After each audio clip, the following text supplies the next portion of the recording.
I just turned 52. And napansin ko lang, parang mas konti na yung gusto kong patunayan. Dati parang kailangan mong ipakita na kaya mo, okay ka, successful ka, tama ka.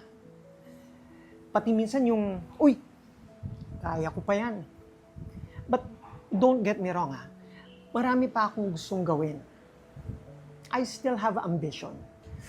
Pero ngayon, hindi ko na kailangan na everybody gets it or everybody agrees. Siguro, hindi nababawasan yung ambition habang tumatanda ka. Nababawasan lang yung mga taong kailangan mong i-impress. Although, gusto ko pa rin magmukhang 42